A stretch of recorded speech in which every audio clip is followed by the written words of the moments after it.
بسم الله الرحمن الرحيم. محاضرة النهاردة بعنوان Dementia. هنبدأ بالدefinition. يعني إيه Dementia؟ Dementia is a collective term used to describe various symptoms of cognitive decline, such as forgetfulness, personality and behavioral problem, to an extent that interferes with the person's function. الأوريجين بتاع كلمة Dementia من لاتن. Mentia يعني mind، وديمنشيا يعني out of mind. في نمونيك ممكن نستخدمه للكوجنيتيف دومينز اللي بتتأثر في حالات الديمنشيا. أول حاجة memory loss. ال 4A ممكن يبقى فيه أفيزيا وأبراكسيا وأجنوزيا، وأبستراكت ثوت بيبقى decreased. الجادجمنت also decreased. personality disorder بتبقى موجودة، و declining in function both at level بتاع الwork والسوشيال. طبعا organicity should be excluded، يعني لازم بيتعمل investigations to exclude organic lesion هو ال responsible for dementia. we should exclude depression، وده هنتكلم عنه بعد كده والفرق بينه وبين الديمنشيا. لأن الكونديشن اللي بتبقى associated مع الدبريشن بنسميها سودو ديمنشيا مش ترو ديمنشيا. طبعا لو في neurological signs associated هتبقى الديمنشيا السكندري ل anything زي الفاسكولار ديمنشيا مثلا. إنما لو مش معاها any other neurological signs هتبقى mostly of degenerative origin زي الألزهايمر disease. ال diagnostic criteria according to DSM-4 إن في development of multiple cognitive deficit including memory impairment at least and one of the following. يعني لازم يكون كذا دومين من ال cognitive domains affected. يكون at least واحد منهم الميموري ومعاه واحد من ال of the following: الأفيزيا والأبراكسيا والأجنوزيا والexecutive functioning disturbance. الcognitive decline دوت لازم يبقى severe enough إنه يعمل impairment على مستوى functioning occupational و social، ويكون decline from the previous higher level of functioning. Diagnosis should be made if cognitive deficit occurs exclusively during the course of delirium. وبرضه في جدول مهم هنقول الفرق ما بين الديمنشيا والديليريوم. فما ينفعش نشخص حالة ديمنشيا في أثناء the course of delirious state. Dementia may not be etiologically related to general medical condition or persisting effect of substance abuse زي toxin exposure مثلا or combination of those factors. هنيجي لتعريف التيرمز اللي احنا قلنا عليهم. يعني ايه أفيزيا؟ أفيزيا دي language disorder that affects the ability to comprehend or express spoken or written language or both. Apraxia يعني inability to correctly perform learned skilled movement with the arms in absence of motor weakness. Agnosia يعني inability to recognize familiar objects, faces, sounds or words. الفيجر ده عبارة عن illustration لل areas الcortical areas اللي بتبقى affected في الديمنشيا والبروبلم اللي بتنتج عن affection of each area. الفرونتال لوب syndromes، الامنيزيا، اللانجوج disorder، الأجنوزيا والسبيتيال disorientation والأبراكسيا. هنرجع للفرق ما بين الديمنشيا والسودو ديمنشيا اللي هي dementia of depression. الفرق الرئيسي ان الانسايت. العيان السودو ديمنشيا هو بيجي بنفسه بيبقى قلقان ان عنده memory problem، لكن في الترو ديمنشيا ما بيبقاش الوضع بالشكل ده. مش self referral زي السودو dementia. ده هو بيجي brought by their families who noticed the damage in their memory or change in their behavior. المود والbehavior برضو هيبقى فرق، هيفرق لنا بين ال two conditions. بيبقى stable or apathy or depressed mood في السودو dementia، انما في الديمنشيا بيبقى fluctuating، ممكن يبقى normal او apathy or irritable. الأونست من الحاجات اللي ممكن تفرق لنا برضو، في السودو ديمنشيا بتبقى rapid onset، إنما في الديمنشيا بيبقى الموضوع insidious over months or years. بعد كده هنتكلم على الفرق اللي قلنا ما ينفعش نشخص dementia during delirious state، وازاي نفرق بينهم. الديمنشيا الأونست بتاعتها بتبقى insidious months to years، إنما الديليريوم بيبقى sudden، بيحصل في خلال hours to days. الديمنشيا بتبقى progressive course، الديليريوم بيبقى fluctuating. الاتنشن بيبقى normal في الديمنشيا، fluctuating also in delirium. السبيتش بيبقى normal في الديمنشيا، لكن اللانجوج هي اللي بتبقى affected. however both are affected in delirium. الميموري بتبقى في الالزهايمر ديز مثلا بيبقى فيه learning deficit، انما في الديليريوم بيبقى فيه encoding deficit. awareness affected in both dementia and delirium. الموتور ساينز طبعا بتبقى موجودة أكتر في الديليريوم زي التريمورز والأستريكسز، لكن موجودة في السكندري ديمنشيا مش الديجنراتيف. يعني هي مكتوبة نون بالنسبة للديجنراتيف، لكن لو هي secondary brain tumor هنلاقي signs، لو secondary vascular problem برضه هنلاقي signs. EEG in both conditions there is diffuse slowing which is mild in dementia and moderate to severe in delirium.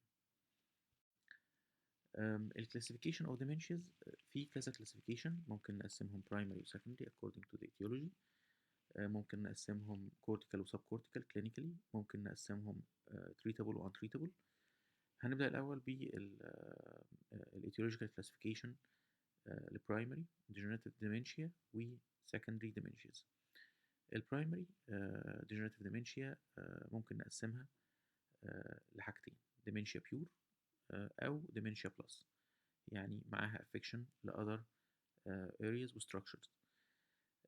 طبعا ده commonest is Alzheimer disease، يعني هو ده أشهر سبب أو the commonest cause of neurodegenerative dementia. يليه الفرونتوتمبرال dementia. لكن لو اتكلمنا في السكند commonest cause of dementia عموما هيبقى الفاسكولار dementia، انما لو بنتكلم انها second commonest neurodegenerative disorder هيبقى الفرونتوتمبرال dementia. نيجي للاسباب بتاعت السكندري dementia. اي حاجه ممكن تعمل الفاسكولار ischemic cause infection زي ال HIV associated dementia demyelinating disorder. ال MS بيبقى فيه برضو one of the presentation or association is cognitive decline, inborn error of metabolism, traumatic brain injury, post radiation dementia, brain tumor تعمل cysts و brain abscess يعمل normal pressure hydrocephalus, subdural hemorrhage أو intracerebral hemorrhage، أو systemic disease سواء metabolic أو nutritional أو endocrinal أو toxic. تاني classification ممكن نقسمه ده clinical classification cortical and subcortical dementias. الكورتيكال زي الزهايمر dementia with Lewy body, frontotemporal dementia, Creutzfeldt-Jakob disease اللي هو البرايم disease, vascular dementia. السبكورتيكال dementia زي الالكحول related dementia, vitamin deficiencies, thyroid disorders, normal pressure hydrocephalus, dementia pugilistica اللي هي بسبب related trauma, psychiatric disorder, metabolic disorder, Parkinson's disease, HIV related dementia and vascular dementia. clinically ايه الفرق؟ الكورتيكال dementia بتبقى المشكلة في السبيتش والبيهيفير أكتر، لكن مفيش extra pyramidal finding. في السبكورتيكال dementia بيبقى فيه extra pyramidal finding بالإضافة لبراديفرينيا اللي هي slowness of thoughts or actions، معاها apathy. بعد كده في list of treatable dementias، ودي لازم تبقى excluded firstly عن طريق laboratory investigation أو radiological investigations، زي thyroid disease، vitamin B deficiency سواء B12 أو الثيامين B1، في حالات الفيرنكس انكفالوباثي أو البيلاجرا أو الألكحول والهيباتيك انكفالوباثي. في حاجات لازم to be excluded by radiological investigation زي normal pressure hydrocephalus، subdural hemorrhage، benign brain tumors، chronic meningitis، abscess and cysts. الكلاسيفيكيشن اوف dementia الالزهايمر ديزيز باستفاضه شويه بما انه هو اهم او the commonest cause of dementia. هو تقريبا من 60 ل 80% of cases of dementia in older patients بيبقى فيه memory loss، personality changes، global cognitive dysfunction and functional impairment. بيبقى فيه visuospatial disturbance، ده بيبقى بدري في حالات الالزهايمر ديزيز، وممكن البيشنت get lost in unfamiliar places، يتوه واهله يدوروا عليه. apraxia، language disturbance، personality changes، delusions and hallucinations بتحصل متأخر شوية. الابيديميولوجي بتاع الزهايمر ديزيز هو احنا زي ما قلنا ده ال commonest cause of dementia عموما، و in person aged 65. البريفالنس بيزيد مع الايج، يعني ده الارقام دي توريك ان هو بيزيد، مش مهم نعرفها. البريفالنس في 4.5 مليون person in US diagnosed with Alzheimer disease. طبعا in Egypt we lack epidemiological studies to have a certain number. فاحنا بنشوف البردن بتاع المشكلة according to epidemiology in study in a good country, in a well developed country. هو طبعا ال fourth leading cause of death in US بعد ال cardiovascular disease والكانسر والستروك. تلتين الحالات are female. الريسك فاكتورز فور الزهايمر ديزيز طبعا زي ما قلنا الايجنج، الابولايبوبروتين اي، الابسلون قليل، ابسلون 4 قليل، ده موجود في some population. environmental exposure to aluminium، ده كان زمان بنشوفوه في حالات الغسيل الكلوي، الالومنيوم ديمنشيا، لان ما كانش بتبقى فلاتر الغسيل بالشكل المطلوب زي دلوقتي. head injury، smoking، poor cardiovascular health زي diabetes، hypertension، hypercholesterolemia and previous strokes. كل ده بيقلل من cognitive reserve of the patient وبيخليه أكثر عرضة للdevelopment of Alzheimer disease. protective factors، intellectual stimulation، يعني الناس بتقول ان البرين is a muscle زي المسل، لما بتبقى trained بتنمو، ولما بتبقى بتهمل ممكن يجي لها اتروفي. ده بالظبط التشبيه القريب يعني. regular physical exercise، regular social interaction، الميديترينيان دايت زي الفروتس والفيجيتابل والفيتامينز والاوميجا 3، الفيتامين اي also. الستاتين هتبقى مفيدة عشان ليها anti inflammatory effect، والNSAIDs also هتبقى مفيدة عشان anti inflammatory effect.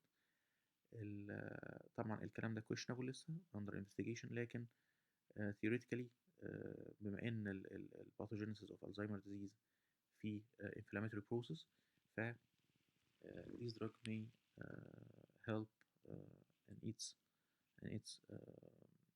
treatment. تمام. تاو بيحصل تاو phosphorylation and aggregation، الكلام ده كله يؤدي إلى neuronal death. طيب إزاي من الحاجات دي بتوصل للأعراض؟ ده نيوروباثولوجي. طب هتعمل إزاي الكوجنيتيف ديكلاين اللي إحنا اتكلمنا عنه؟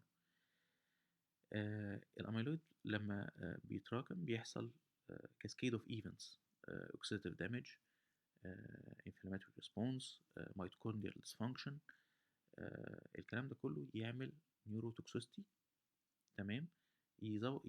بالإضافة إن هو بيدسربت الكالسيوم هيموستاسيس، فيؤدي إلى جلوتاميت سايتوتوكسيستي.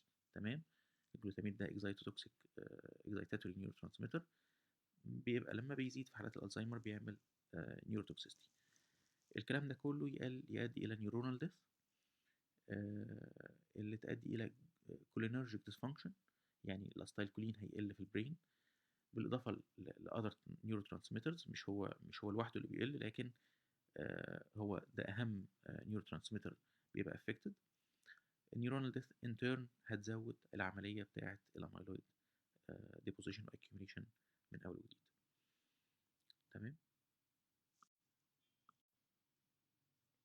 ده اتكلمنا عن الانتراسيلولار تاو. تمام.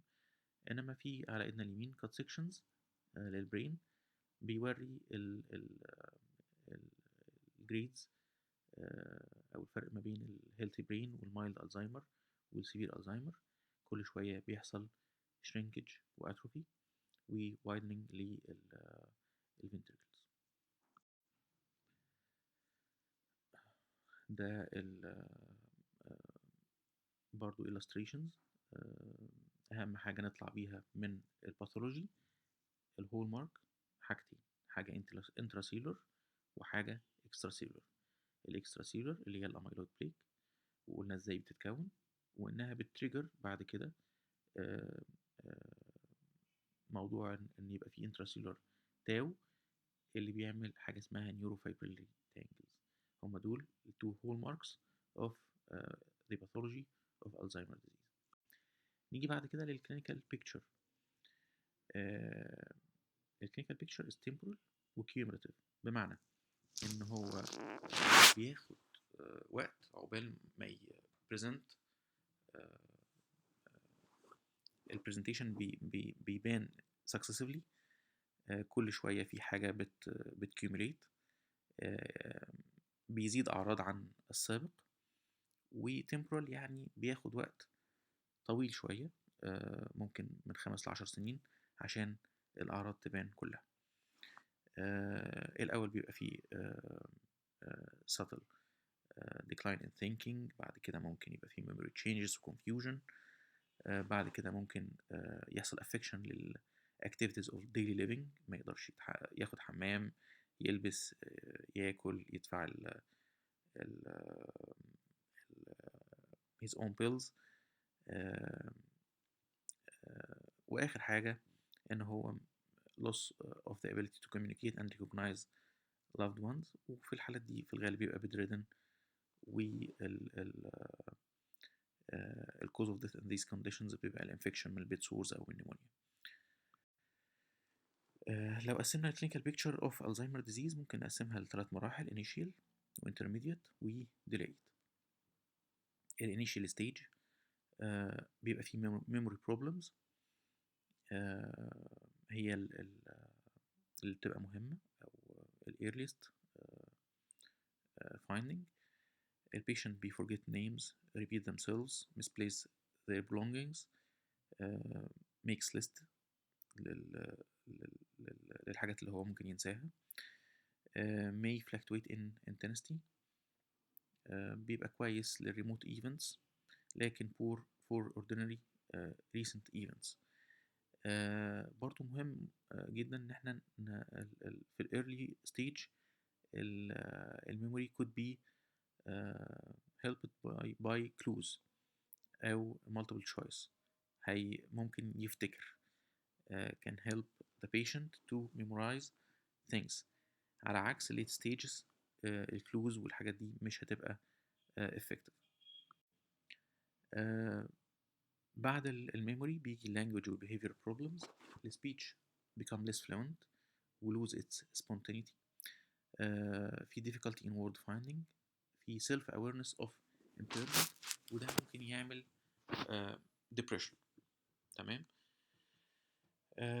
على عكس الليت ستيجز ما بيبقاش حاسس ان في اي مشكله، وما بيبقاش في الاسوشيتد depression. آه، the patient may keep working، ما يبقاش فيه تأثر في بيئة العمل بتاعته لو الناس بتقدر تتعامل معاه. may have some difficulties in choosing dress and uh, complex financial tasks. may keep house، يعني يعمل house keeping بتاعه، تنظيف البيت، يعني يحضر أكل وهكذا، يدفع paying his bills, driving the car, and participation in social activities. طيب ال intermediate stage الميموري تبقى affected more than the initial stage. بيبقى فيه recognition difficulties، forget remote events، مع انها ما كانتش في ال early stage affected. في ال early stage قلنا ال early ال early memory بتبقى كويسة، انما ال late هي او ال remote events هي ال early، عفوا ال early هي اللي بتبقى affected، لكن الريموت بتبقى كويسة. لا، هنا بيبدأ يحصل affection للريموت events. forgets the faces, inability to use clues or list. spatial orientation disturbance، ممكن get lost in unfamiliar environment. inability to store new data even for minutes. بالنسبة للlanguage والbehavior problems، في word finding difficulty in ordinary conversation، increased misunderstanding indifferent to their symptoms. وقلنا إن في الأول هو بيبقى عنده حاسس إن في مشكلة، فبيبقى فيه شوية depression. لا، هنا بيبقى indifferent، وبالتالي الdepression بيروح. بيبقى فيه paranoid ideation، كان بينسى هو حاطط حاجته فين، دلوقتي بيتهم الناس إن انتوا سرقتوا الحاجة. sundowning، يعني إن ال cognitive وال behavioral symptoms بتworsen at the end of the day. ده معنى ال sundowning. بعد كده إن هو gradually lose his independency في ال housekeeping tasks وال dressing وال bathing وال grooming و paying his bills. ال final stage ال affection بيبقى على مستوى language وال behavioral problem. ال speech بيبقى incoherent، ممكن يحصل loss of speech و wandering، purposeless movement، crying, agitation, difficulties in moving and feeding, bathing, and continence toward the end of the stage. خلاص بيبقى bedridden، وقلنا ان هو ال cause of death mostly بيبقى من الانفكشن، سواء bed sores او pneumonia. بيبقى فيه myoclonus و rigidity و gait difficulties. we become bedridden and death due to infection or emboli. لو قسمنا clinical picture of Alzheimer disease ممكن نقسمها لثلاث مراحل: initial و intermediate و delayed. ال initial stage بيبقى فيه memory problems، هي اللي بتبقى مهمة، أو ال earliest finding. ال patient be forget names, repeat themselves, misplace their belongings, makes list للحاجات اللي هو ممكن ينساها. may fluctuate in intensity، بيبقى كويس للريموت events لكن poor for ordinary recent events. برضو مهم جدا ان احنا في ال early stage الميموري could be helped by clues او multiple choice. هي ممكن يفتكر، can help the patient to memorize things، على عكس late stages الكلوز والحاجات دي مش هتبقى effective.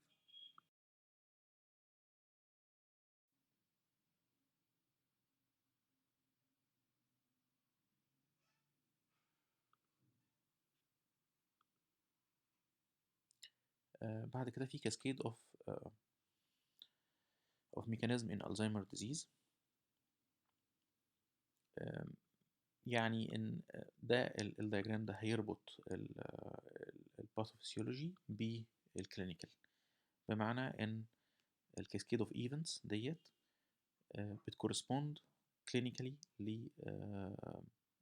لstages different stages of Alzheimer disease.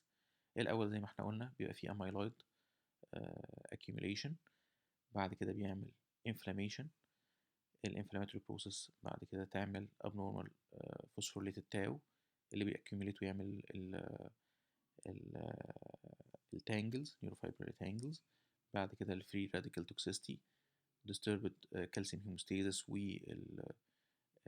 قلنا بيعقبها glutaminergic cytotoxicity، بعد كده synaptic loss، cholinergic dysfunction، neuronal loss، و other neurotransmitter affection زي النورابinefrine والسيروتونين اللي هم بيبقوا موجودين في السيفير أو late stages of Alzheimer disease.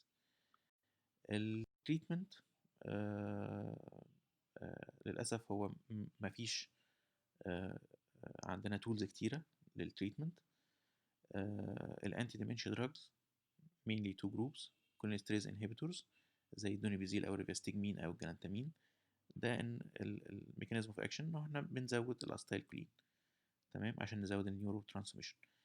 واللاين التاني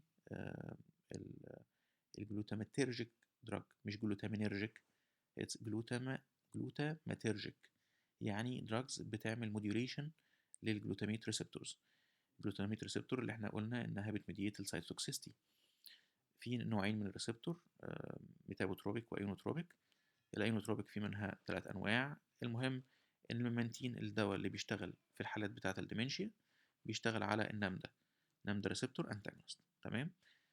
الانتي ديمنشيا دراجز ديت بتشتغل على السيمتوماتولوجي كله، من اول ميموري لوس للبيهيفيرال للديبريشن للسايكوزس، effective against all these symptoms. الانتي ديبريسنت ممكن could be beneficial also، هتبقى effective against البيهيفيرال بروبلمز والديبريشن. بعد كده الانتي سايكوتكس يفضل ان احنا نبوستبون اتس يوز لانها بتبقى ليها سايد افكتس كبيره في الاولد ايج. في other therapies زي behavioral techniques، memory training، ABC approach، وإن كان ده for early detection and prevention of dementia. في novel interventions زي bright light therapy، بنعرض البيشنت لنوع معين من اللايت. اروما ثيرابي ده نوع معين من الدايت. واخر حاجه exercising.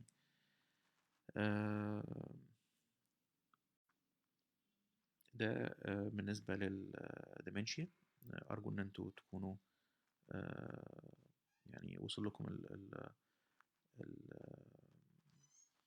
الموضوع، ولو في اي اسئله ممكن تبعتوا لي على الميل. شكرا جزيلا.